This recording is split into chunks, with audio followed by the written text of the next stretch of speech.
as ligações. Aí. Agora estamos ao vivo. Ok, estamos ao vivo então, com a Tami, aqui do GRAAC. Antes de falar contigo, Tami, queria só fazer um comentário rápido. Primeiro, agradecer as pessoas que estão chegando aqui, que, por favor, aproveitem para colocar informações no chat, fazer perguntas. Meu nome é Marcelo Stravis, eu sou do Instituto DOAR, agora também chamamos certificadora social, isso eu vou explicar um outro dia, mas, enfim, é um ano que tem muitas novidades, entre elas, justamente, esse momento de entrevistas com personalidades, com pessoas importantes do terceiro setor, gente que a gente reconhece que faz um excelente trabalho. Eu não podia falar sobre isso sem começar justamente com a Tami, que é um excelente trabalho na minha especialidade, que eu gosto tanto. Eu falo, Tami é o Deus para mim. É ela que faz as coisas Imagina. bem e eu me inspiro.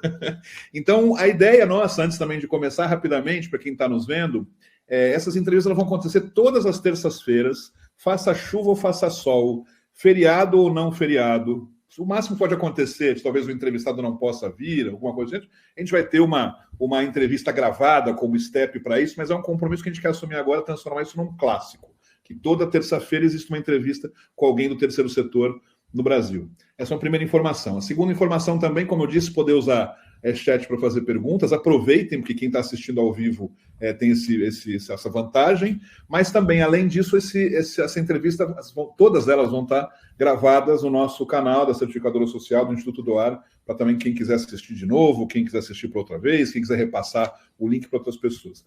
Vocês estão nos ouvindo aqui porque, ao vivo, vocês se inscreveram num sistema que agora vocês vão passar a receber informações semanalmente, lembretes para que vocês possam vir. Daqui a pouco eu vou colocar no link do próprio chat como vocês podem utilizar esse link para que outras pessoas possam fazer a mesma coisa, se inscreverem nesse sistema onde as pessoas possam também estar recebendo esses lembretes e poder assistir ao vivo e não só gravado. Bom, desculpa esse começo longo, Tami, agora a bola está mais para você. Eu queria primeiro, antes de mais nada, agradecer por estar sendo uma das primeiras convidadas aqui para participar com a gente. É uma honra enorme poder fazer isso com você. Você sabe, eu já te falei isso muitas vezes, eu tenho uma enorme admiração por você e eu não sou de ficar fazendo elogio desse tipo. Eu admiro mesmo, porque eu sei o trabalho que você faz e reconheço desde o primeiro momento. É uma inspiração enorme para mim, para muitas pessoas que eu recomendo, clientes de consultoria. Você sabe que eu costumo levar eles lá para te visitar e você me recebe sempre muito bem. Então, para mim é um enorme prazer. Espero que essa conversa possa ser proveitosa entre nós. Eu que agradeço, Marcelo. Você é um amigo querido de muitos anos, né? A gente se conhece há bastante tempo e também queria agradecer. Me sinto muito honrada, feliz e grata de estar participando.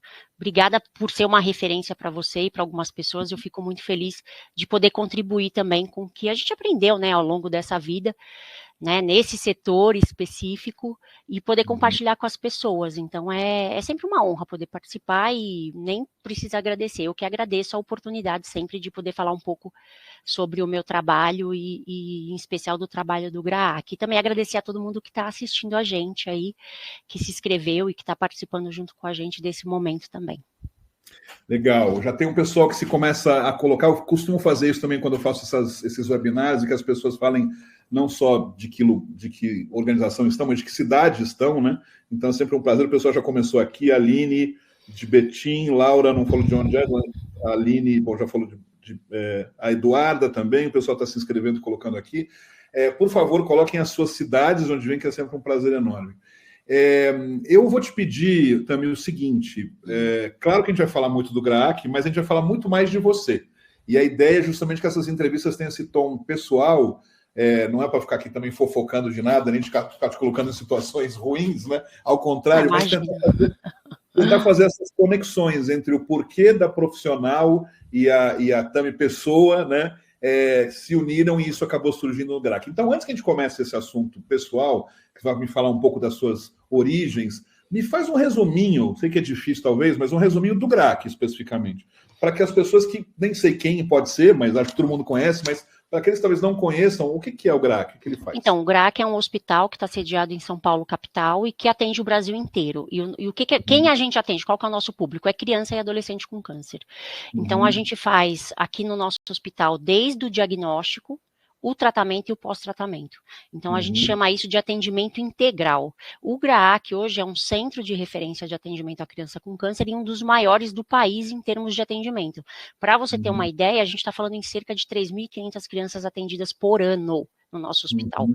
E um Uhum. outro dado interessante que a gente tem é o quanto de crianças diagnosticadas chegam no nosso hospital para iniciar um tratamento, que pode ser muito longo, né? Esse tratamento, quando a gente fala, o tratamento convencional, que é o tratamento curativo, a gente está falando que pode levar de 1 a 2 anos. Depois essa criança passa por uma fase de manutenção, de 5 anos. Então ela vai frequentar, no mínimo, o nosso hospital 7 anos. Ok. Isso se não houver recidiva do câncer. Então, a gente hoje é um hospital referência, a gente atende o país inteiro. Obviamente que 80% do que a gente atende, até devido à distribuição da nossa população, está em São Paulo, estado, né, 80%, né, por causa da incidência, mas a gente recebe o Brasil inteiro, porque a gente recebe os cânceres mais complexos, mais difíceis para tratar aqui. E hoje o nosso objetivo é oferecer tudo que é possível para tentar salvar essa criança e oferecer todas as chances de cura para ela. Quando a gente fala de paciente diagnosticado, a gente fala que a gente tem cerca de 400 pacientes por ano. Então, se você for pensar comigo, 400 por ano é uma criança por dia chegando no nosso, mais de uma, né? Chegando por dia no nosso hospital, diagnosticada com um câncer, em busca da cura e que vai iniciar um tratamento que vai levar no mínimo 7 anos. Então, tudo isso a gente tem para oferecer e em termos de atendimento integral no GRAAC. É isso que a gente faz. E é para isso que a gente existe.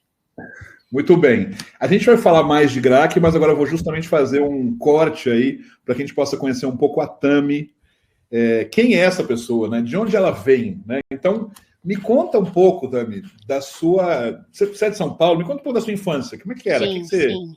Eu sou de São Paulo, né? Eu nasci, na verdade, a minha família toda é de Diadema, que faz parte da Grande São Paulo. Eu, por uma questão, a minha mãe, eu nasci num hospital em São Paulo, então eu fiquei como, né, paulistana, não fiquei diademense, que eles brincam, né, diademense. Eu me livrei eu sou de uma família, tem meu pai, minha mãe, eu tenho uma irmã mais velha e um irmão mais novo, e a minha irmã mais velha, ela foi a única que ficou diademência. Eu e meu irmão, não sei estrategicamente porque o parto ocorreu na Promater, que era, eu acho, talvez a única, né, há tantos anos atrás, uma das únicas maternidades de São Paulo, então eu acabei nascendo. Só que eu vivi com os meus pais e depois eu saí, eu tive relacionamentos, eu fui morar, né, com meu ex-marido, que agora eu já tenho outro, né, porque nessa vida tudo passa e tudo se põe. E hoje eu tenho uma família que é uma família que a gente chama uma família montada, né? Então eu tenho uma filha biológica que tem 34 anos e eu tenho uma filha que é minha enteada, que é como se fosse minha filha, que tem 21, que mora comigo e com meu atual marido. Eu nunca fui casada, viu, Marcelo? Eu nunca fiz um casamento, de entrar na igreja, Você sabe que você tem papel. uma filha de 34? Eu tenho 53, eu fui mãe Eu muito achei que você tinha uns jovem. 38, por isso que eu falei, não, como Vai, que tá é isso? bom, vai, Juro. para, Marcelo. Não, meu Deus, Tá 34 vendo anos. que bom. O protetor solar tá funcionando. Mas não, eu tenho 53, eu tive ela jovem, eu fui mãe aos 19 anos, né? E aí eu já tive uma responsabilidade muito grande a partir desse momento, porque a partir do momento que você tem um filho, você vai ter que ter um outro tipo de postura, um outro tipo de responsabilidade, e que é uma coisa que eu reparo muito, que eu acho que na nossa geração, né, eu sei que você é mais novo que eu, mas na nossa geração a gente tinha um outro Isso. ímpeto, né, de trabalho, de sobrevivência, de como que a gente tinha que se virar na vida, diferente do que a gente sabe que hoje os nossos filhos têm, né, então a gente, eu não tiro minha culpa de ter estragado um pouco e talvez ter dado um conforto para minha filha que eu não tive, talvez se eu tivesse dado seria diferente, a gente sabe disso, né? Mas eu acho que isso é um fórum para uma outra discussões de pais e filhos mimados e tudo mais, que a gente pode falar horas e horas. Mas hoje, só para contextualizar minha vida, eu sou uma pessoa que eu tenho eu tenho uma união estável com uma pessoa já há 16, 17 anos, né? E eu moro com ele, tem essa minha filha de 21 e minha outra filha de 34, ela mora sozinha. Eu ainda não tenho netos, eu queria muito ter, mas eu não tenho. A minha filha que mora sozinha também não está muito, eu acho que inclinada a ter filhos, ela já adotou um cachorro, então acho que talvez eu tenha que me conformar que eu vou ser vó de cachorro, como muitas pessoas estão sendo, né? E é isso, a gente tem uma vida, eu tenho uma vida muito boa, eu sou muito feliz e grata pela vida que eu consegui construir, né, e do relacionamento que eu tenho até hoje. Tive outros relacionamentos ao longo da minha vida que não deram certo, inclusive com o pai da minha filha, mas hoje a gente tem um relacionamento bastante bom, porque a gente é muito baseado em expectativa. E quando a gente vai chegando, vai ficando mais maduro, a gente vai percebendo que o principal ganho de um relacionamento é ter expectativas minimamente parecidas, né? Para que você possa conviver bem e possa ter uma vida boa. Então, hoje eu não tenho do que reclamar da minha vida, do meu relacionamento, das minhas filhas. Óbvio que problemas com filho a gente tem o tempo todo, né? A gente, às vezes, tem a expectativa, quando o filho é pequenininho, fala, vai crescer, que bom, porque agora vai fazer as coisas sozinhas. Eu acho que fica pior, porque filho é filho e você vai sentir, vivenciar todos os momentos e todos os dramas junto com o seu filho, né? Então, é primeiro emprego, é perda de emprego, é primeiro amor, é perda do amor, é tudo. Eu acho que tudo a gente sofre junto e a gente sempre queria que ele não passasse por aquilo, mas a gente tem que saber que tem que passar, né? Porque isso é aprendizado. Mas é isso, essa é a minha vida off, né? Eu sou uma pessoa que gosto muito de viajar, eu gosto muito de viajar. Ia te perguntar de uma coisa sobre a sua infância ainda, mas agora, já que estamos falando dos filhos, vamos começar pelos filhos, pelas filhas, né? Elas têm um quê social assim também? Ou seja, herdaram um pouco isso? O que acontece? Essa geração, Marcelo, eu não vou falar que eu que dei esse mérito, não. Essa geração já tem um quê social. A gente não teve. Eu vou dar um exemplo bem bobinho. A gente ia para o banheiro escovar o dente, abria a torneira e ficava lá 3 horas com a torneira aberta escovando o dente. Hoje, se você faz isso, sua filha, pai, por que você quer acabar com a água do mundo? Não necessariamente que ela vai se preocupar se vai acabar a água do mundo, mas ela tem essa consciência de que ela tem que te punir porque você está fazendo uma coisa errada. Por exemplo, lixo reciclado. Pô, você não jogou o negócio no lixo reciclado? Então, essa geração, ela já vem imbuída de uma questão social diferente da nossa geração. Então, elas têm essa consciência sim. Mas ainda o que eu percebo é que a consciência ainda é muito embasada na ação dos pais. Então, assim, eu acho que a gente precisa ajudar, mas você dá o dinheiro, né? Porque, afinal de contas, você tem mais do que eu não posso comprometer aqui meu pequena mesada para dar um dinheirinho, porque já é curta, eu preciso usar para isso, aquilo, mas eu quero fazer a ação com a mão dos pais, mas, assim, dinheiro próprio não tem. Mas eu procuro curtir coisas legais, eu procuro, de repente, produtos sociais que são bacanas, porque eu já vou ter que comprar se for uma coisa que não agrida o meio ambiente ou que tem alguma outra coisa, eu opto por isso, diferente de dar dinheiro como a gente dá nas organizações. Ainda não tem essa consciência, mas eles já vêm de uma consciência muito mais voltada para o social, e a gente percebe isso não só na nossa casa e nos nossos filhos, mas na geração de pessoas que doam. Sim. É diferente. Minha filha está com 27 também, eu vejo exatamente essa situação. Ela é muito mais politicamente correta, para se dizer, né, do que eu fui e sou. Sim. Tem essa questão muito clara, né? Tá na essência dela, né? Mas a minha pergunta era mais nesse sentido, se no final elas vão trabalhar ou trabalham com algo de encontro social. Não, foram para outro... E aí, dito isso, a minha pergunta então volta para a pergunta que de fato eu ia fazer logo no início, que é o seguinte: você está há bastante tempo no GRAAC, né? Sim. O GRAAC foi o primeiro lugar que você trabalhou, que vamos chamar social no sentido amplo? Não. Você trabalhava com eu vim... na verdade, aqui eu estou no GRAAC há 22 e antes do GRAAC eu trabalhei na Fundação Abrinq pelos Direitos da Criança, trabalhei 6 anos. Então a gente está falando de 28 anos atrás, quando eu iniciei minha trajetória no terceiro setor. E se você sabe melhor que eu que há 28 anos atrás, quando você dizia que você ia para o terceiro setor, a primeira resposta é falar, não, isso é trabalho da avó que pede doação na igreja, né?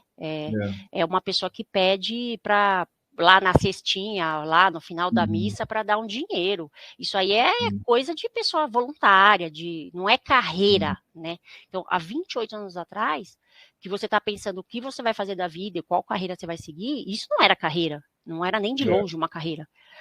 E eu trabalhava no setor, eu trabalhei já em várias coisas, mas eu estava muito enraizada num setor de seguro, né, numa seguradora. Então, a minha vida, para mim, era ser securitária. né? Então eu ia ser securitária. Securitária tem toda uma vida pela frente, tem uma carreira, né? Tem tudo. É que nem ser bancário, né? Não, peraí, como vou para o terceiro setor? Não, nada a ver. Isso aí é coisa que minha avó faz, convida minha tia lá para ir trabalhar, né? E como que foi que aconteceu no meu caso? Eu trabalhava numa seguradora e a sede eu trabalhava na matriz. A matriz era aqui em São Paulo e a matriz foi para o Rio. E aí eu fui convidada para ir trabalhar no Rio, só que eu não ia mudar minha vida toda de São Paulo para o Rio, não tinha condições de fazer isso, né, a curto prazo, ou não fazia sentido mudar toda uma vida, uma estrutura naquele momento para isso, e eu falei, não vou. E aí eu tinha uma amiga que eu tinha conhecido nessa seguradora, numa outra seguradora que eu trabalhei também, e essa minha amiga, quando ela saiu da seguradora para ir trabalhar na Fundação Abrinq, né, que era a Lígia, hoje ela mora em Londres e tal. E a Lígia falou para mim, falou, Tami, tô trabalhando na Fundação Abrinq. Hã? Lígia Fontanella, é? Não, Ela não, mesmo, essa Ah, mesmo. eu lembro Você dela. lembra dela? Ela trabalhou na Care também. Sim, E exatamente. aí, e eu conheci ela, por incrível que pareça, trabalhando em seguradora. Era ela do marketing da seguradora e depois ela saiu porque essa seguradora que a gente começou a trabalhar não tinha dado muito certo. E aí depois as pessoas saíram e cada um foi para um lado. Eu fui para outra seguradora e ela arrumou esse trabalho na Fundação Abrinq, que era um trabalho meio comercial, que era já o trabalho de captação de recursos. E ela, desde que ela foi para lá, eu continuei trabalhando na seguradora e ela sempre me assediava, vem trabalhar comigo, vem trabalhar comigo. Eu falei, não, esse trabalho não é para mim, não é para mim. E aí, quando teve essa mudança, ela falou, agora eu sei que você vai ficar desempregada, então vem trabalhar aqui, não sei o quê. Eu estava no meio da minha faculdade, eu me formei em administração de empresas com ênfase em finanças, depois eu fiz uma pós-graduação em comunicação.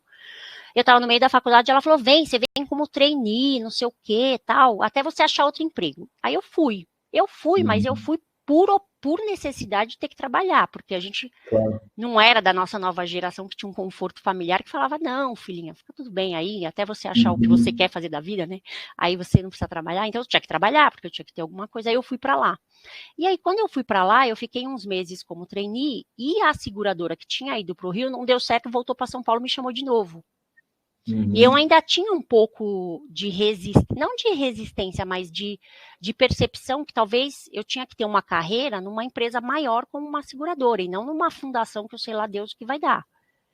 E aí eu falei para ela, eu falei, olha, eu estou como trainee aqui, eles estão me chamando para ser funcionário, tem todos os benefícios de funcionário, então eu preciso pensar um pouco na minha vida, na minha carreira, né? Não dá para a gente ficar muito, né, só numa vida de trainee, sabe lá Deus o que vai dar. Aí ela falou, não, fica tranquila que eu vou conversar aqui, eu vou ver se eu te registro, eu equiparo tudo, você ganha o mesmo salário e você fica aqui.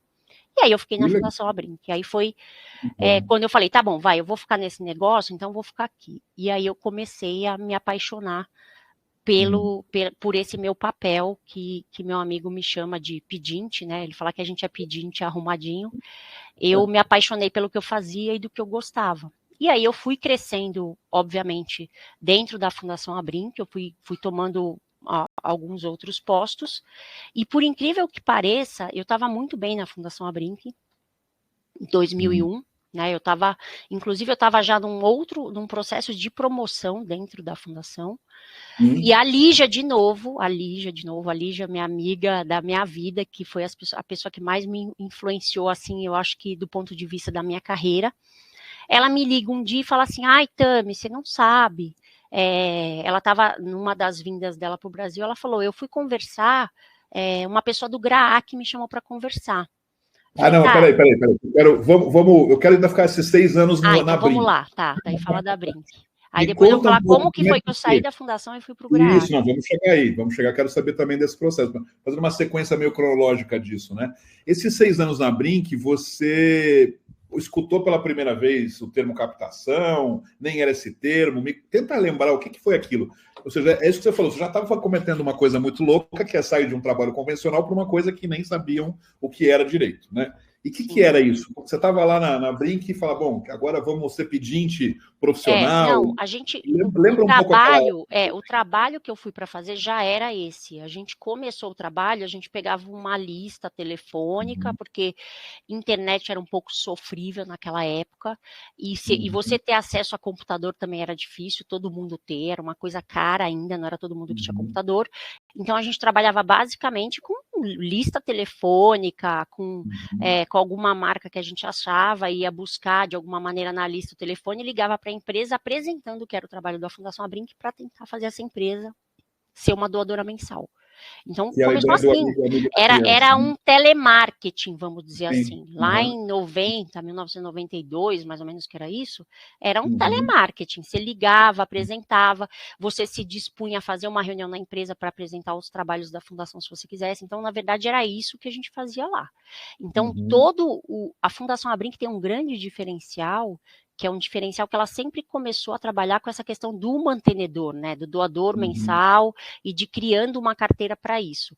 E aí, Sim. todo o meu trabalho, obviamente que a gente também trabalhava com alguns patrocínios específicos para eventos, mas o grande foco da captação sempre foi voltado à captação ou de pessoa física ou de jurídica, que é esse mantenedor que dá todo mês um pouquinho para ajudar a sustentar a fundação, porque a fundação ela é uma instituição que ela administra vários projetos, e os projetos em si tinham meios de financiamento.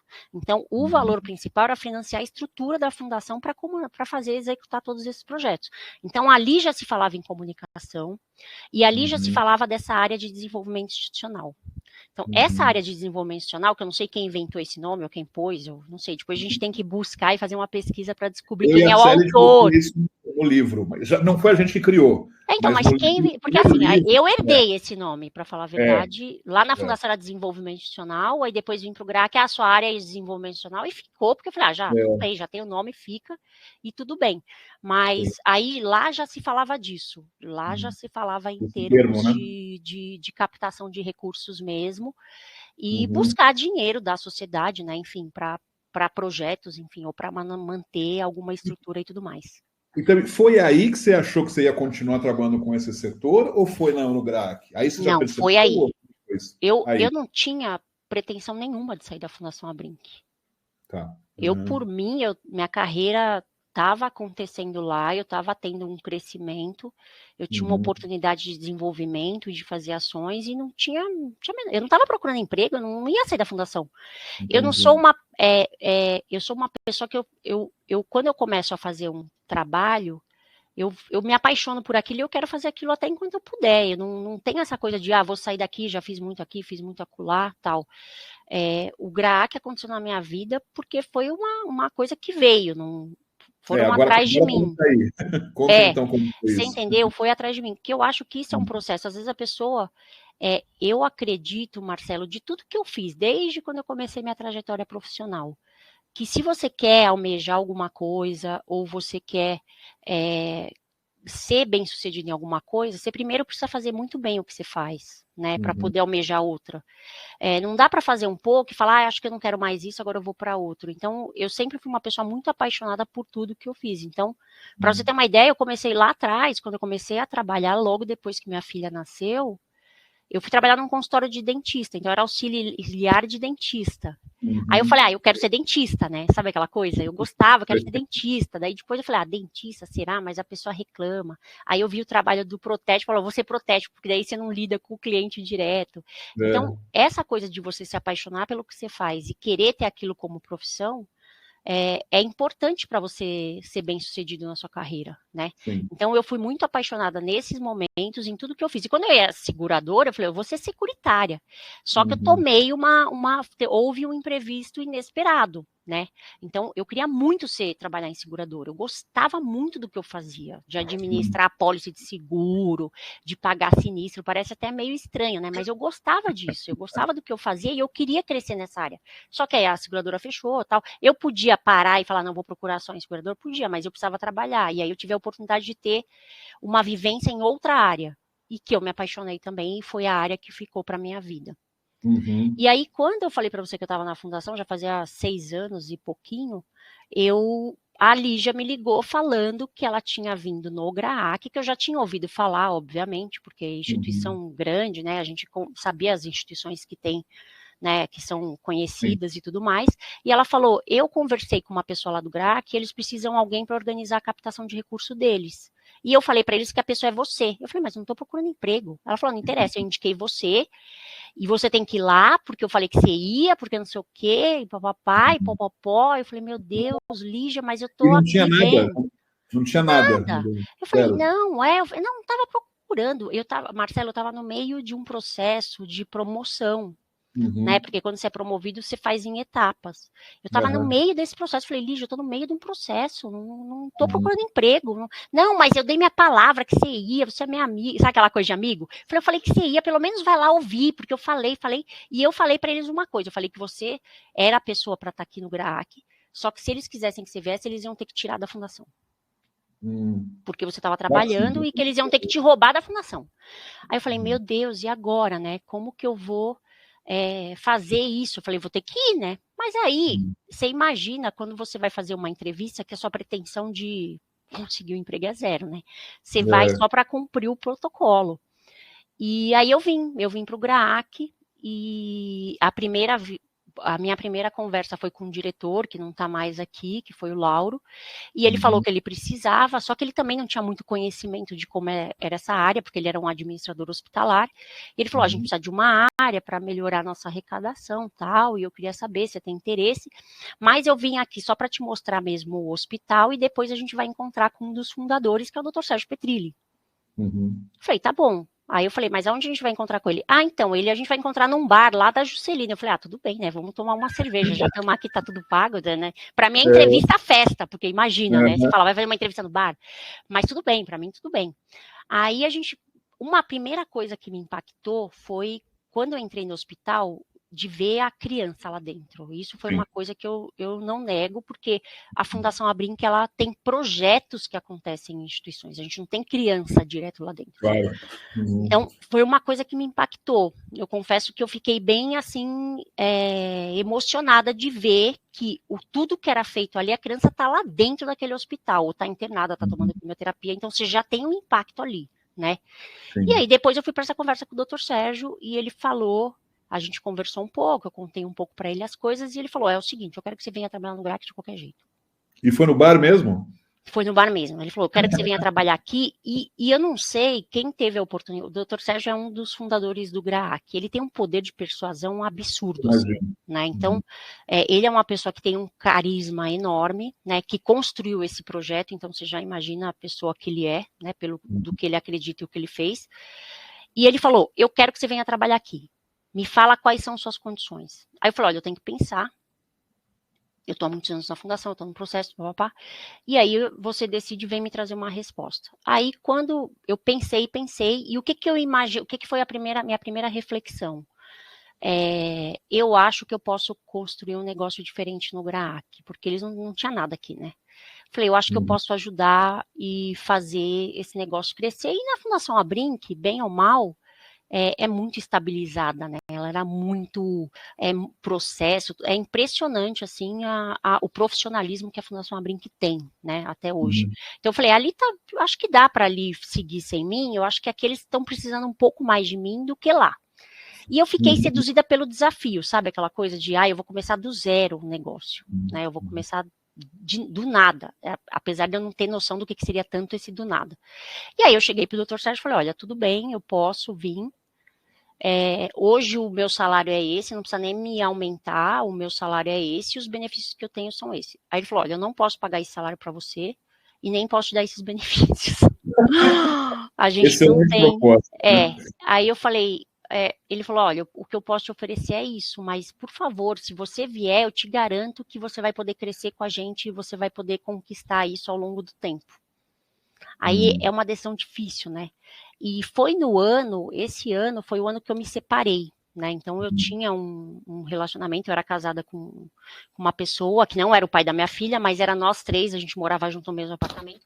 E eu me separei e eu ia ter que ter uma vida sozinha, né? Porque a gente sabe que quando a gente tem uma vida em conjunto, você acaba algumas despesas, você acaba, né, dividindo, mas depois que você separa, você tem que ficar sozinho. E a filha é minha, sempre foi minha e a responsabilidade é minha. E aí eu falei, meu Deus, e agora? E agora? Será que eu vou? Será que eu não vou? Será que eu não vou? Aí eu falei, quer saber? Eu vou. Vou ganhando menos, vou com menos Nossa, que coragem, benefício. né? Foi uma decisão corajosa. E eu falei, eu vou.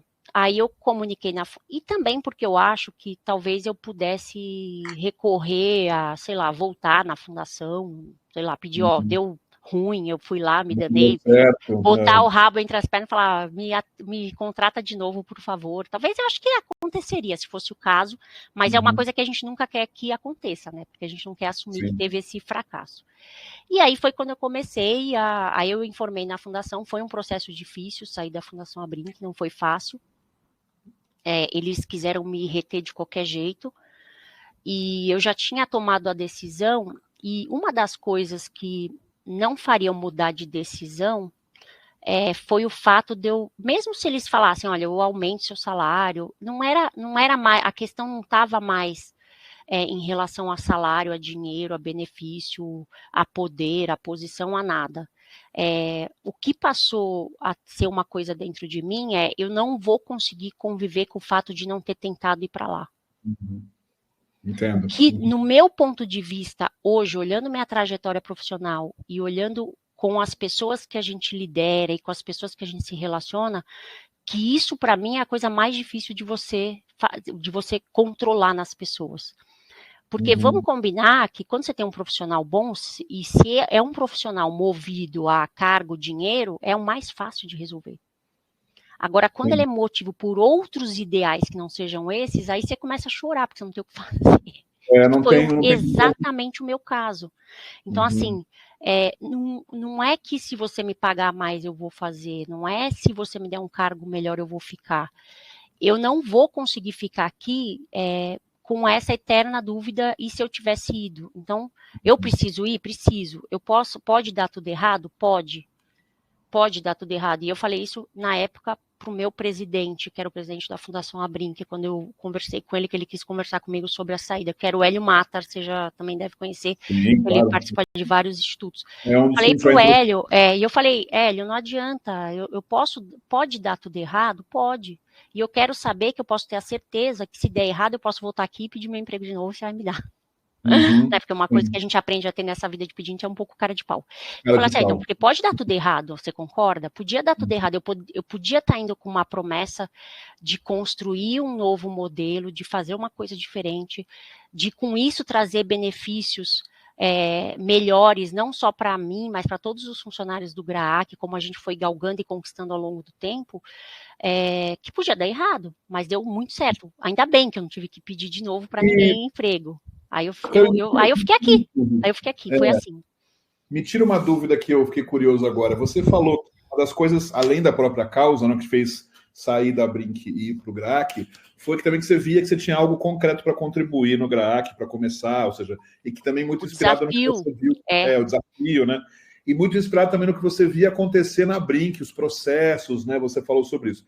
Esses processos, de onde vêm? O que eu queria te perguntar mais que nada é o seguinte: esse período ainda, voltando um pouquinho de novo para a Abrinq, você ajudou a criar esses processos? Isso vinha de outros antes de você? Vocês criaram juntos? É um trabalho de formação em algo? Você teve um processo de formação? Eu acho que foi uma coisa em conjunto da área, né? A Lígia teve muita contribuição nessa área, sem dúvida nenhuma. Ela ficou um tempo, né? E depois ela acabou saindo, porque ela foi para fazer outras coisas, né? Foi morar no exterior e tal.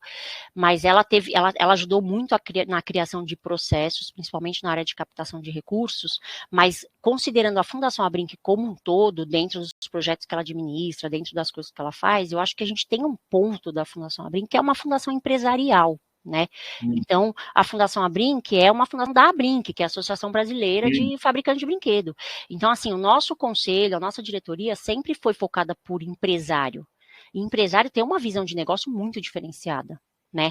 Então, eu acho que grande parte da competência, da organização da Fundação Abrinq, de processos, de como tudo funciona, do momento que você vai fazer uma coisa até o momento que você finaliza esse processo, é muito empresarial, o que é muito bom. O que existe, até se a gente for ver, até uma resistência no terceiro setor, às vezes, em ter processos empresariais. Mas se na empresa funciona, qual o problema de se ter no terceiro setor, respeitando a essência do que é aquela organização? Só tem a ganhar em relação a isso. Né? E isso é uma coisa que, por exemplo, aqui eu ouvi muito isso no GRAAC. O Dr. Sérgio falou assim, eu fui treinado para ser médico de beira do leito, não para ser administrador de hospital. E eu preciso ter uma visão mais empresarial das coisas que a gente precisa ficar mais atento, de como que a gente otimiza, de como a gente faz processo, de como a gente faz as coisas certas, para que a gente possa ter o melhor resultado possível.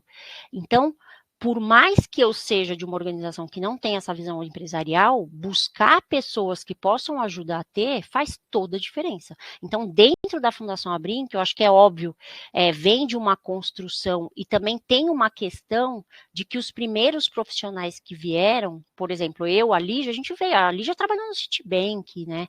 Então, ela veio do mercado empresarial, ela veio do mercado diferente, ela veio de outro setor, então ela traz também algumas práticas e embute dentro dos processos que ela tinha em outros lugares, a gente traz essa experiência, diferentemente se eu não tenho essa referência, né? E ter o apoio da fundação, por ela ser uma fundação empresarial, faz toda a diferença também. Então, eu acho que isso é uma das coisas com que fez com que, né, a Fundação Abrinq fosse muito bem sucedida do ponto de vista também de organização, né, de visão, de construir, por exemplo, a Fundação Abrinq, eu acho que foi uma das primeiras, se não foi a primeira, mas ela, quando foi constituída, a Fundação Abrinq não tinha um patrimônio, né, então, por exemplo, o GRAC tem um hospital, tem dois, na verdade, dois hospitais, tem imóvel, tem máquina, tem, né, o patrimônio do, né, do GRAC é gigante do ponto de vista de estrutura, a Fundação não tinha nada, era uma casa alugada, e aí já se tinha a visão lá atrás de que se tinha que ter um fundo patrimonial. Então, se falava de, né, há 30 anos atrás, quem falava em fundo patrimonial? Então, eles já constituíram um fundo de reserva. Então, isso é visão que vai muito além da visão que a gente tem emergencial, de ajuda, de tudo, né? Então, essas práticas, eu acho que ficaram muito imbuídas nas pessoas que vieram e foram se adaptando. Que dava para levar isso para o GRAC. Aí me conta, então, esse comecinho de GRAC. Você... da sua experiência no GRAC, né? Você chegou lá, tudo por fazer, como é que você fez isso? Foi muito assim, foi um pouco mais, assim, eu confesso que foi um pouco mais assustador do que eu achava que ia ser. Porque, assim, e aí comparando a Fundação Abrinq, quando você ia trabalhar lá, você fazia todo o processo e tal, e no dia que você começava, você recebia uma mesa, um computador, um e-mail, um cartão de visita, né, o seu crachá, tudo certinho, era, né, você tinha tudo organizado. Quando eu cheguei aqui, eu entrei na porta e fui falar com o Lauro, que era o diretor, falar, ó, então, Lauro, eu vim trabalhar. Ah, é verdade. Então, mas onde que eu vou ficar? Aí ele falou, é mesmo, não tinha pensado num lugar, mas você me contratou e não sabe nem onde que eu vou trabalhar? Excelente começo, né? Aí eu falei, meu Deus. Aí ele falou, olha, tem aqui uma sala do voluntariado e ali fica a presidente do voluntariado, que era a dona Lê na época, e tem uma mesa vazia, você pode ficar ali. Eu falei, mas não tem um computador. Eu vou ver se eu consigo um computador, tá bom. Foi assim. Aí, quando ele me apresentou ao hospital, eu vi que tinha uma outra área que ficava no 8º andar e cuidava do MEC Dia Feliz com 2 pessoas lá, que é a campanha que a gente tem há mais tempo, mais antiga e tudo mais. Aí eu falei, mas Lauro, você falou para eu ficar aqui, mas lá em cima tinha eu também não vou cuidar disso? Aí eu lembro que ele falou, eu acho que sim, né? Eu falei, então eu quero ficar lá, eu não quero ficar aqui. Eu quero ficar lá, porque eu quero entender tudo que o GRAC tem, fazer uma pergunta, o que o GRAC tem de arrecadação, quem faz o que tá, onde tem doador, como é que tá estruturado, para eu poder até propor alguma coisa e a gente sair daí. Ele falou, tá bom. Aí eu falei, e como que eu faço para ter um e-mail? Ele, e-mail? Um e-mail. Você não tem um e-mail pessoal? Eu falei, não, eu tenho um e-mail pessoal. Então, você não pode usar seu e-mail pessoal? Eu falei, eu posso, mas eu acho que não é legal a gente pensar no e-mail. Mas a gente não tem isso. Eu falei, mas onde que eu posso, então, tá bom. Então, isso posto, vamos para a prática, né? Porque eu não posso ficar parado esperando o mundo girar. Onde tem um computador? Tem um computador, já que você vai lá para o 8º andar, tem um computador lá, um computador. Tá, e a internet? Tem a internet de escada, que a gente vai falar aqui, eu acho que grande parte das pessoas que talvez estejam ouvindo a gente não tem noção do que seja uma internet de escada. O barulhinho inicial, né? Aí eu falei, não, a gente tem que melhorar isso. Aí eu percebi que tinha 2 pessoas, que era uma pessoa que era o Fábio, na época que eu conheço até hoje, um querido que trabalhava aqui, ele fazia meio um faz tudo, no Mac Dia em tudo, eventos e tudo que se inventava ele fazia, mas ele saía bastante para fazer relacionamento, e tinha uma outra menina que ajudava mais no back-office, que era a Carla, e ela trabalhava às vezes de manhã, às vezes à tarde, que ela tinha um horário flexível, mas era era só meio período. Então, quando ela podia vir de manhã, ela vinha de manhã, quando ela podia vir à tarde, ela vinha à tarde. E aí, quando eu cheguei lá no 8º andar, eu falei, mas quem cuida disso? Tinha muito voluntariado fazendo ação. Só que o voluntário é aquela coisa, não é 8 horas por dia, não abre, não atende. Aí a primeira coisa que me impressionou foi, alguém toca o telefone e fala, eu quero fazer uma doação. Quem atende? Ah, então não tem ninguém para atender. Eu falei, primeira coisa errada, tem que pôr uma pessoa aqui. Aí a gente, aos poucos, eu falei, eu preciso pôr uma pessoa aqui. Aí depois a gente foi vendo um imóvel, né, com o apoio também do Dr. Sérgio do Lauro, falou, olha, a gente vai ter essa casa que vai desocupar aqui, eu acho que você já podia fazer um projeto para levar a sua equipe para lá. E aí, nesse meio tempo, eu fui mapeando o que o GRAAC já fazia além do MEC Dia Feliz. Quais eram as outras ações que o GRAAC estava desenvolvendo. Porque eu parto do pressuposto que não adianta eu falar, o que você faz, joga tudo fora e vamos começar do zero. O que você já faz e o que a gente consegue potencializar do que está sendo feito, antes de inventar coisa nova, né? Sim. E uma das minhas especialidades, que era o que eu mais fazia e que é o que construiu a minha carreira na Fundação Abrinq, foi essa captação de pessoa física e jurídica, né? Principalmente esse convite para a pessoa ser um mantenedor. E aí eu descobri que aqui no GRAAC, na época, a gente tinha feito uma campanha e que nessa campanha foi divulgado um telefone e a pessoa podia ligar no hospital e falar, me manda um boleto que eu vou doar quando eu quiser e quanto eu quiser. Aí eu descobri que isso era feito pelo financeiro, que era um setor até pequeno, era meio financeiro, administrativo, RH, tudo junto, e que elas faziam a impressão, tinha mais ou menos umas 3 mil nomes de pessoas, que elas mandavam um boleto, aquele boleto que vinha naquela caixa, com aqueles buraquinhos do lado, que imprimia a impressora matricial, né? Outra coisa que a gente está falando de museu aqui, que a gente fala imprimir impressora matricial, o que é impressora matricial, né? Tem gente que não sabe nem o que é boleto, muito menos impressora matricial.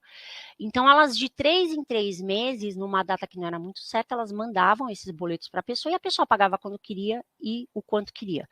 Só que a gente sabe que doador tem uma previsão. Então, quando a gente foi observar e a gente fez uma mudança de sistema dessa base para um sistema, a gente percebeu que sempre pagava no mesmo dia o mesmo valor. Porque aí, doador é assim, né? Ele tem aquela coisa que ele se programa e ele faz. E aí, a partir daí, eu comecei a trabalhar muito forte, além dos eventos que tinham o MEC Dia, a gente já tinha a corrida que o GRAAC fazia, a gente já tinha um jantar que o GRAAC fazia, que era o jantar com o Dr. Maílson. Eu falei, eu vou focar na pessoa física. Quantos anos depois? Aí você fez um salto de quanto tempo? Olha, isso começou, eu entrei no final de 2001, em 2002 a gente já estava com o sistema implantado de doador de mensal. Não, mas eu me refiro isso do jantar, da corrida. Começou em 2001. Já foi por aí? Nossa. A corrida, eu entrei, Marcelo, olha só a coincidência, eu comecei a trabalhar no GRAAC no dia do meu aniversário, dia 27 de agosto.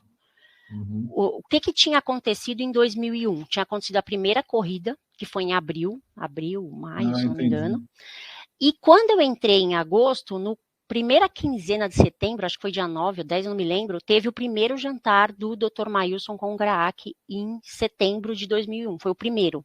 Entendi. Eu achei que isso tinha sido 10 anos depois, mas não, foi tudo aí. Não, já tinha esses 2 grandes eventos, já tinha o MEC Dia, e já tinha essa base administrada pelo financeiro e administrativo do GRAAC.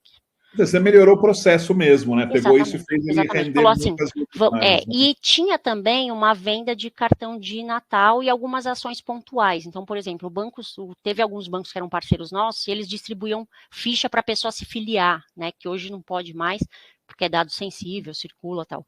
Mas eles distribuíam para os clientes ficha que a pessoa podia se cadastrar para ser um doador mensal, por exemplo. Então, essas ações todas a gente foi... Para você ter uma ideia, é tão engraçado que a gente tinha isso tão sério dentro da fundação, e eu lembro que teve um banco que eu fui ver a ficha, né, de cadastramento. Aí tinha assim, você quer ser doador com débito automático? Coloque aqui qual banco você quer e qual que é a conta. Eu falei, tá, mas aí eu cheguei e falei, mas gente, como é que você faz para mandar isso pro banco? Total. Todo mês. O cara coloca, eu quero doar R$10 por mês no Bradesco, só que eu não tenho sistema, não tenho integração, não tem. Como que eu faço? É só vontade, né? Ah, não sabia que precisava disso. Eu falei, lógico que precisa. Agora você pediu pro cara, eu vou ter que ligar e falar para ele que não tem essa opção, porque não tem, você precisa construir. Então, era Entendi. ingênuo o processo. E aí a gente foi melhorando, foi criando, né, colocamos um sistema, obviamente, para começar a administrar, que é o sistema que tem hoje. E aí a gente foi, como você falou, foi melhorando os processos. Como que eu faço isso? Como que eu melhoro o MacDia? O que que eu posso fazer para potencializar? Como que eu posso, usando a força, obviamente, do voluntário e dos poucos funcionários que a gente começou com 2 e depois eu contratei mais 3 funcionários, então a gente é 4, hoje a gente tem 70. Então, como que a gente vai aperfeiçoando e conseguindo conquistar novas coisas ao longo da trajetória? E o meu foco, como eu vim da Fundação Abrinq, nessa questão de que a gente tem que ter mantenedor, lá em 2001, quando eu entrei aqui, o meu foco foi, eu vou ter que pegar essa base, eu vou ter que colocar no sistema, e eu vou ter que começar a trabalhar ações de mala direta, ações de não sei o quê, para conseguir aumentar essa base. E aí, a partir daí, hoje a gente está com mais ou menos, acho que 370 mil doadores ativos, e que rende, para esse ano, deve ser 63 milhões de reais ao que a gente arrecada dessa base. Lá atrás, se eu for olhar 21 anos atrás, 23 anos atrás, quando a gente começou, a gente arrecadava, acho que nem 20 mil por mês, mais ou menos. Então, a gente está falando de ter dado um salto muito significativo e que muita gente pergunta, como que você tem essa base? Eu falei, porque eu comecei há 20 anos atrás, eu estava só 20 anos atrasado para começar agora. Só que também agora mais difícil, né? E mais difícil agora. Sim. Inclusive, uma das perguntas que falou agora, Carla, acho que... Não, peraí.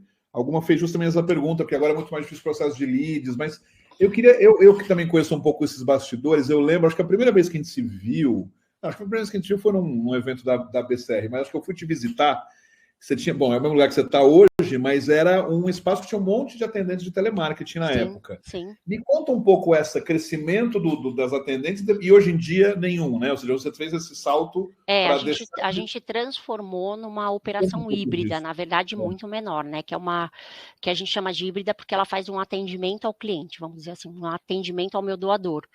Mas você imagina, eu vim da Fundação Abrinq, e a Fundação Abrinq, ela tinha algumas questões e processos que eram meio inaceitáveis, assim.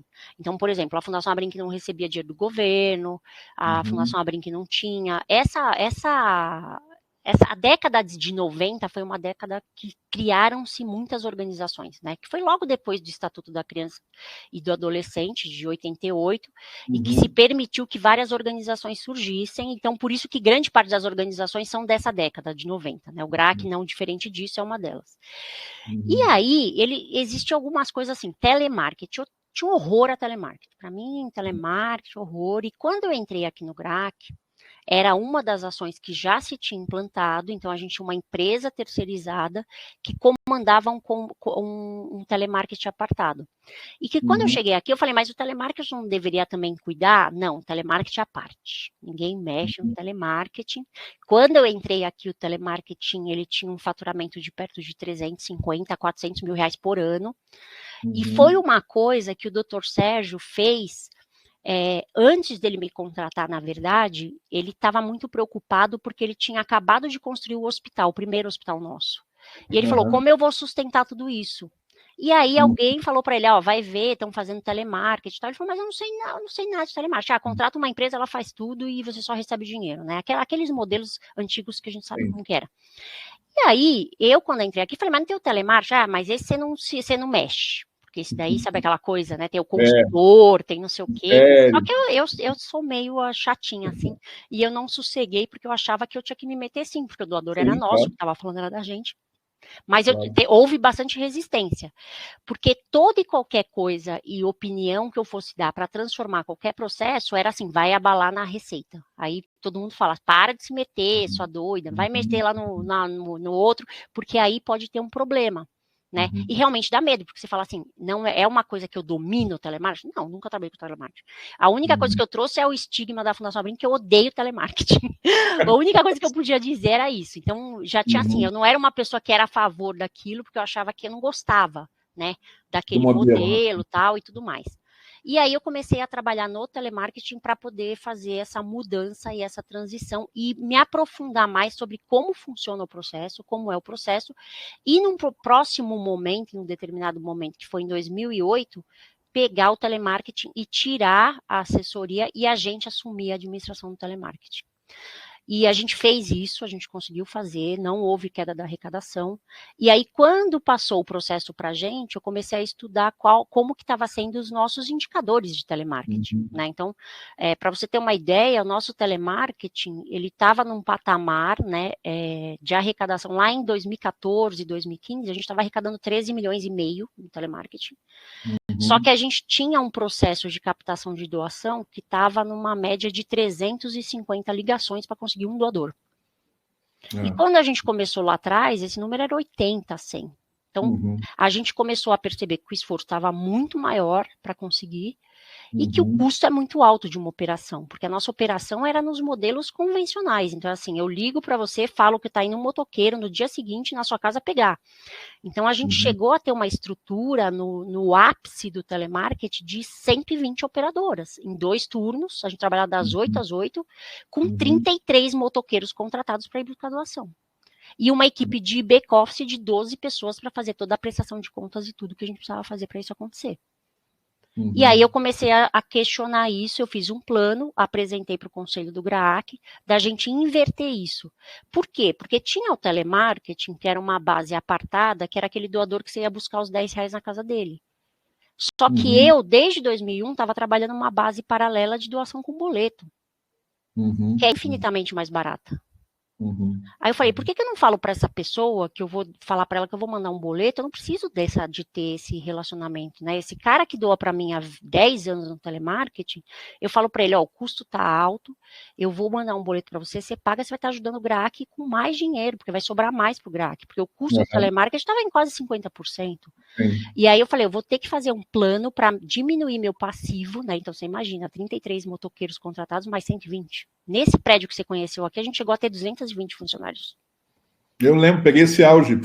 Eu acho que já foi no período que você estava tirando os motoboys primeiro. Primeiro você Exatamente. Aí primeiro o que a gente fez? A gente extingue o motoboy. A operação liga para o doador e fala, olha, a gente não vai mais poder buscar, porque o custo está alto e tal. E aí, a partir daí, a gente vai mandar um boleto ou fazer o processamento via ou cartão ou débito, que era coisa que a gente já tinha implementado, e aí a gente converte.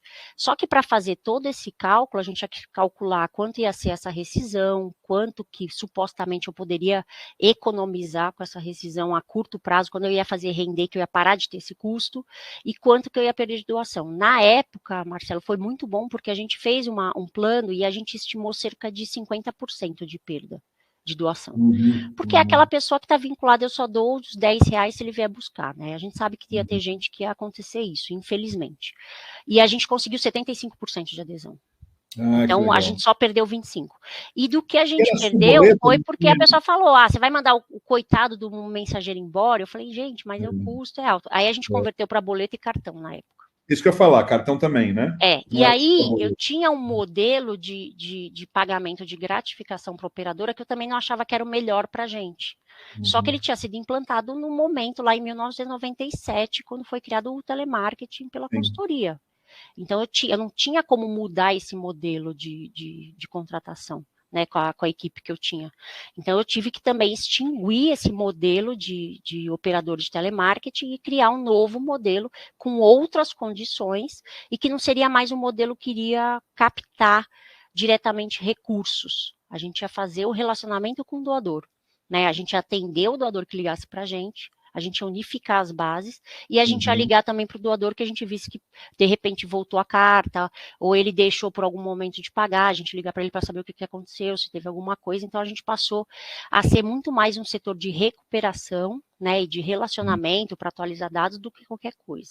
Legal. Agora, do ano passado para cá, que a gente começou a umas tentativas diferentes de fazer prospecção, né, de conseguir converter novos, mas com algumas ações antes. Então, a gente manda um e-mail, aí a gente monitora se a pessoa abre esse e-mail, se ela entra na nossa landing page, se ela clica em doar, aí a gente liga para ela falando, olha, eu vi que você ligou, que você não concluiu, tem alguma dúvida para finalizar sua doação? E a gente viu que está tendo um retorno bom.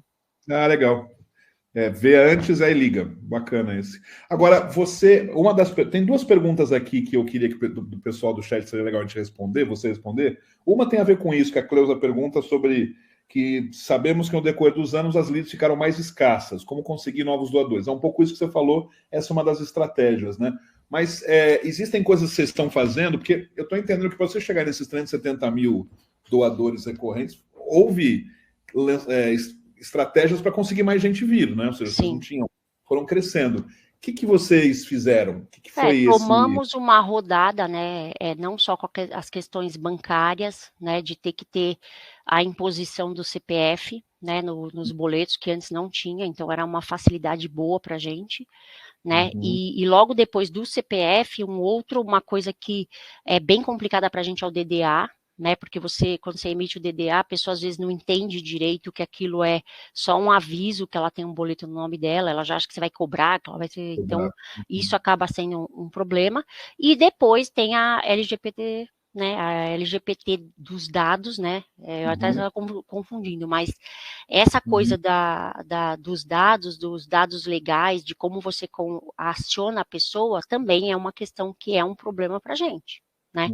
Então, o que a gente começou a fazer durante muitos anos, a gente fez convite para as pessoas participarem do GRAAC através de mala direta.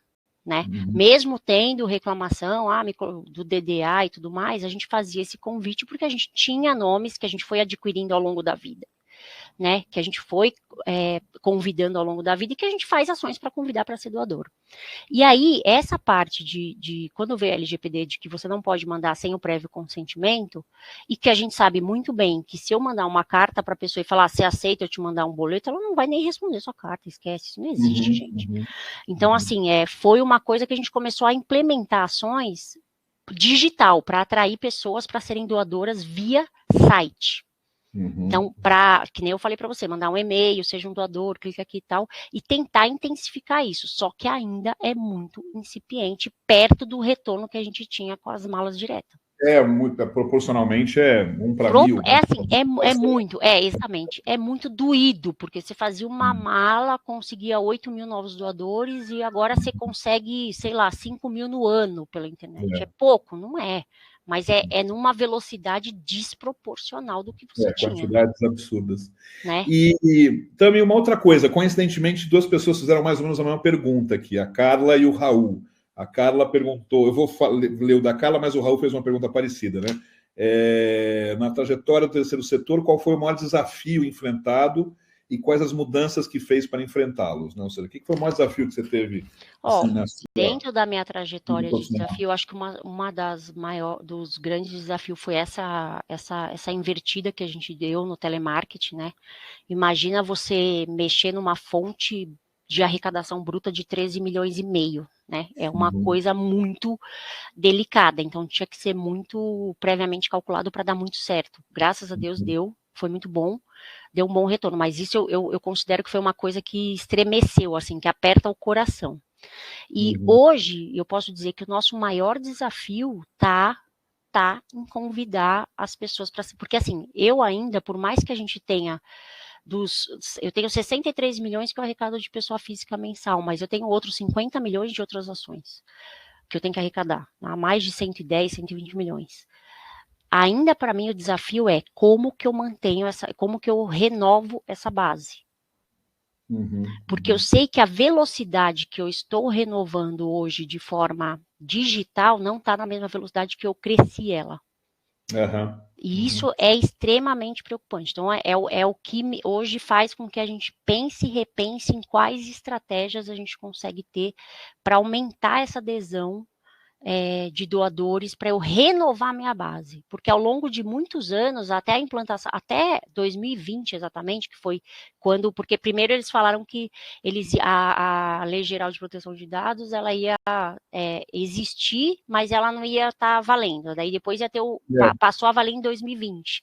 Então até 2020, até o momento zero, a gente mandava muita mala direta. Aí quando parou, eu parei de trazer novos para minha base. E aí quando eu paro de trazer novos, em massa, eu digo, eu ainda trago novos? Trago, mas é que era tantos que o que eu trago ainda não, eu acho que é insuficiente. né?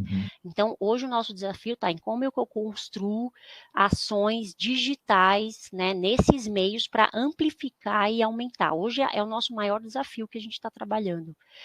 Assim, você tem uma resposta? Não tenho. Porque eu sou uma pessoa que eu sou muito objetiva e eu trabalho muito com escalabilidade. Então, assim, você manda 10, você tem 1 de retorno, 10%, ok. Você manda 100, você tem, né? Você mandou 100, você tem 10. Mandou 10, você tem 1. É muito previsível as ações que você faz com marketing direto. Quando você vai para o mundo digital, não existe isso. Então, por exemplo, você faz vou fazer uma campanhazinha aqui, vou impulsionar uma campanhazinha na rede social. Aí você põe R$500, recebe 1.000 de doação. Falei, nossa, então tá bom. Agora eu vou colocar 500 mil, quero receber 1 bilhão. Ah, não é assim que funciona. Isso me dá dá uma coceira. Como assim? Né? Por que não tem essa? Por que não tem essa? Porque não funciona, porque aí começa a me dar um nó na cabeça. O algoritmo. Aí você senta, eu vou chorar, eu quero ter uma previsão de escalabilidade para saber aonde eu posso atuar para crescer, para ter um retorno maior. Então, o nosso maior desafio hoje, que não é o nosso, é o de todas as organizações, é como que eu consigo mais doador. Né, pessoa física, porque eu ainda tenho doador que acha que eu tenho que ficar esperando quando ele vai querer doar. Só que eu sei que se eu não pedir, ele não vai doar. Sim. E ele ficava nervosinho se pede. Não, eu vou doar quando eu quiser, mas se não pedir, você não vai pedir, meu filho. Se eu não falar que eu tô precisando, você não vai saber, então eu vou pedir, não interessa. Claro, a gente tem um lema aqui que eu falo assim, eu posso receber reclamação, que às vezes o doador fala, eu recebo 10 boletos por mês, dá um exagero, eu recebo 10 boletos por mês, porque vocês estão mandando muito boleto, manda boleto disso, aí eu fico feliz, que eu falo, pelo menos ele está recebendo. Agora, quando o cara fala, eu quero doar e não estou recebendo. E não estou recebendo boleto, aí é grave. Aí para mim é uma coisa, isso, o pessoal já sabe, eu falo, gente, eu vou esganar alguém, porque assim, ele reclamar que está recebendo um monte, eu fico feliz, porque a gente é insistente mesmo. Agora, ele falar que não está recebendo nenhum, é um sofrimento. Então, eu acho que isso, hoje, o nosso grande colchão do GRAAC são esses doadores. A gente está falando de 1/3 do orçamento global do GRAAC. O GRAAC custa 200 milhões. Eu estou falando de 63 milhões desse grupo. Então, esse colchão eu não posso deixar ele, né, cair nem diminuir. E a gente sabe que isso, por mais que eu tenha ações que eu mantenho, que eu faço ele crescer, né, proporcionalmente, ou dentro de um percentual todo ano, eu sei que essa base vai envelhecer. E por mais que a expectativa de vida, tomara que seja 120 anos, as pessoas sobrevivam, a gente sabe que eu preciso renovar. Né? Então, é uma base que eu tenho antiga, eu tenho muito doador mais velho, porque é a característica do doador, então não adianta achar que eu vou ter doador de 25 anos, porque eu não vou ter, isso não existe, mas eu preciso ter, esse que eu hoje tem 80, eu conquistei ele quando ele tinha 60, então eu tenho que buscar gente de 60 agora para ter essa renovação. Sim. Então, hoje o maior desafio, Marcelo, e eu acho que você deve ouvir muito isso, e ainda mais dentro das condições impostas para se iniciar uma prospecção de pessoa física, né? De todas essas rodadas. A gente teve muita sorte de ter conseguido lá atrás começar e ter conseguido onde não tinha regra de nada. Né? E se a gente for lembrar, o primeiro problema que a gente teve, sei lá, 10 anos atrás, quando eu te encontrei na Bahia, eu falei, Marcelo, ferrou, você me apresentou a Laís, que foi uma querida, e se prontificou na hora de fazer alguma coisa, que eu falei, a gente vai se ferrar se eles forem rígidos nessa norma, né? E tanto é que, desde que a gente teve as reuniões lá que a Laís promoveu pra gente, a coisa ficou meio que como se fosse assim, vamos aceitar isso dessas organizações, tudo bem, entendeu? Sim. Então, hoje, para quem vai começar uma base, é muito mais difícil do que quando a gente começou lá atrás. O desafio Mas eu acho maior. Mas não é impossível. Guardar as devidas proporções, é muito legal a tua história de lá atrás, do começo, porque é para todo mundo entender que é um começo que cresce, né? Nossa, eu tenho tanta pergunta para fazer para você, não vai dar tempo. Olha que coisa. É comprovado que 1 hora vai ser insuficiente para as nossas entrevistas. Então, até em respeito ao pessoal aqui, que também combinei que era 1 hora só, também eu queria te fazer primeiro um pedido de dizer, vamos conversar mais um outro dia, eu quero te chamar de novo, eu tenho uma lista de perguntas aqui que eu queria fazer para você. Foi um prazer enorme, eu queria deixar uma última pergunta para você, enfim, responder e aí depois ela ir se despedindo nesse sentido também. Porque eu entendi, vamos ver se você concorda comigo, que da tua trajetória, eu achei muito legal, você falou muito de processos de previsibilidade, né? Além do típico tem que pedir mesmo, né? Que isso é uma mantra nosso da captação. Mas eu gostei, te conheci mais ao perceber que você tem essa característica de desenvolvimento de processos e na previsibilidade que gera para você poder crescer. Os teus números são fabulosos, eu já sabia, para o pessoal que está nos vendo aqui, fiquem sabendo, né, como é que se deu esse crescimento e a que nível está. Mas eu queria te perguntar, que dicas ou que questões você poderia dizer para esse pessoal? Que coisas que você poderia considerar justamente guardadas essas proporções? São organizações muito menores, sim, algumas estão começando, algumas são muito mais tempo, algumas têm a visão de trabalhar com captação com indivíduos, outras nem chegaram a essa percepção. Então, o que você sugeriria para essa turma que está nos vendo aqui? Eu tenho duas dicas que eu sempre dou para as organizações, né? E obviamente, Marcelo, a gente tinha falado um pouco disso, que é o quanto a organização também está disposta a te apoiar para você poder fazer um processo eficiente de captação de recursos. Às vezes, eu recebo muita gente aqui que vem conhecer o nosso modelo, e às vezes a pessoa, eu fui contratada para fazer captação e o primeiro desafio é contratar meu salário. Eu falei, então você pode voltar para lá e já falar que está tudo errado. Porque se a percepção da organização já é essa, já está errada. Ela vai ter que investir não só no seu salário, mas em ações que você vai propor para poder fazer alguma coisa. E nem tudo a gente acerta, algumas a gente erra. Então, o modelo de gestão da organização é fator essencial para o sucesso de qualquer captação de recursos. E não sou só eu que sou o sucesso do GRAAC. O GRAAC tem um modelo de gestão que me deu uma autonomia e investiu no meu setor a ponto da gente chegar onde a gente chegou. Quando eu entrei aqui, o orçamento global do GRAAC era 16 milhões. Hoje já ultrapassa 200 milhões, só para você ter uma noção. 16 era o orçamento total, passou para mais de 200, cresceu. E graças a Deus a gente conseguiu atender essa demanda juntos, tomando decisões juntos e fazendo coisas juntos. Mas as minhas principais dicas para quem está começando não parta querendo fazer coisa nova sem antes ver o que já tem dentro da organização que pode ser potencializado. Sim. Que daí entra naquele ponto. Faça muito bem o que você já faz, chega no limite do que você já faz, e aí você parte para uma nova ação. Né? Porque senão você vai para outra ação e essa que você está fazendo, talvez você não está dando tanta atenção, mas ela podia dar um pouco mais. Então, a primeira coisa que eu olho e falo assim, o que você já tem de dinheiro? Eu tenho um bazar, eu tenho uma digitação de nota, eu tenho isso. Então, assim, você já está no seu limite de tudo que você podia fazer nessa frente, que você já tem construída e que você vai potencializar e aumentar? Tem, não tem? Depois disso, ok. Outra dica importante que a gente tem que ter, que é uma visão. Investir em ações que sejam de crescimento orgânico, que eu costumo dizer, né? De coisas que, quando a gente fala de orgânico, eu estou falando assim, por exemplo, a gente tem investido em pessoa física, mantenedor, R$10 por mês, 20, 30, 50 por mês, e isso é um crescimento que você se dá orgânico, não é uma coisa pontual e emergencial. Porque o que acontece? Você pode focar em falar assim, olha, a instituição está numa necessidade financeira, precisa, por exemplo, construir uma nova ala para atender mais 10 crianças. Tá bom, mas como que vai se dar o futuro disso? Porque dinheiro para construção, você vai arrecadar 1 milhão. Então, você vai ligar para 3 pessoas, e isso aqui não é diferente no GRAAC. Quebrou uma máquina, preciso comprar uma máquina de 5 milhões. Tá bom, eu vou ligar para 5 pessoas, vou pedir 5. Só que não vai colar eu todo ano falar que quebrou uma máquina e ela vai me dar 5 milhões. Claro. E aí, pensa que meu orçamento é 100 milhões esse ano, e esse ano o meu resultado fechou 105.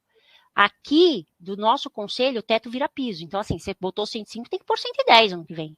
Mas os 5 que eu pus não era bem para... Não interessa. Então, se você arrumou de um jeito, você tem que arrumar do outro. Então, se a gente não construir estratégias que sejam de crescimentos orgânicos, sejam de parceria, sejam de mantenedor, seja de bazar, seja de arrecadação de notas, seja o que for, a gente fica comprometido e numa situação tanto quanto delicada quando a gente vai projetar para os próximos anos, entendeu? Tem que trabalhar um pouco apartado e entender que o que vai se consolidar é isso, essas ações assim. Óbvio que quando eu falo de uma parceria com a empresa, mas a empresa hoje me ajuda, amanhã não ajuda. Concordo, mas você tem que ter uma estrutura que vai te ajudar a buscar outra empresa. Outro lugar, exatamente. Você vai conseguir, sim ou não, mas se você não estiver constantemente fazendo trabalhos que você possa entender que vão ser mais perenes e mais constantes, só trabalhar no pontual, você vai morrer do coração. Imagina, a gente tem que captar 18 milhões por mês. Hoje é dia 1º, então vamos começar 18 milhões. Oi? Vou morrer. Se a gente não tiver umas coisas já pré-definidas, você não sobrevive. Legal, nessa fala você também falou muito sobre constância, né? Essa questão de você ter essa constância, e acho que é muito essa linha de raciocínio. A gente até falou um pouco disso antes de começar a entrevista. Tami, eu queria te agradecer muito, assim, eu até pego as palavras da Aline, uma das pessoas que me mandou no privado aqui, mas vou deixar público, que ela falou... não, ela deixou no público mesmo. Olha, ótima escolha da entrevistada, abriu com chave de ouro. Então, eu também Obrigada, acho... Aline. Obrigada a todo mundo aí que está assistindo. Obrigada, é uma honra, assim, só tenho que agradecer. E tomara que dê para ajudar um pouquinho, né, Marcelo? Para mim é sempre... Eu falo com muito carinho, é muito fácil falar da coisa que a gente ama fazer. Então, para mim é muito gostoso. E com uma pessoa que eu adoro também, que é o Marcelo, um amigo de tantos anos e querido. E o que eu puder ajudar, eu estou à disposição. Muito legal. Muito obrigado. Também acho que foi muito bacana realmente a gente começar essa operação esse ano com você, esse trabalho. Fique já avisada que eu vou te chamar daqui a alguns meses para a gente fazer uma segunda leva. Vamos fazer, porque a gente falou tão pouquinho, tem tanta coisa. Eu achei que ia dar tempo de sobra, né? Mas, nossa, tem um monte de coisa para falar. Mas foi muito bom, queria te agradecer muito mesmo. Eu sempre aprendo com você, isso eu queria justamente que as pessoas também pudessem perceber, a gente aprende muito, e que você falou de constância, eu queria agora fazer um pouco dessa propaganda de nós aqui, né? Essas entrevistas vão ser de forma constante, semanais, todas as terças-feiras, no mesmo horário, com pessoas, não sei se tão incríveis quanto a Tami, mas nesse mesmo patamar, e espero que a gente possa justamente... não só que vocês que estiveram aqui hoje possam participar das próximas, vocês que estão nos ouvindo gravado também, sabem que posso se inscrever logo no material aqui do YouTube. E eu acho que é isso. Queria realmente agradecer. Eu estou realmente achando que a gente vai ter que fazer umas entrevistas sem uma definição de 1 hora, porque ficou com gosto de quero mais aqui. Isso é graças a você, então. Obrigado mais uma vez, obrigado a todo mundo. E nos falamos, então, numa próxima ocasião, na terça que vem, com certeza. Tami, valeu. Depois a gente fala com mais calma. Um beijo enorme para todo mundo e obrigada, Marcelo, aí pela oportunidade também. Obrigado. Até mais. Tchau, tchau.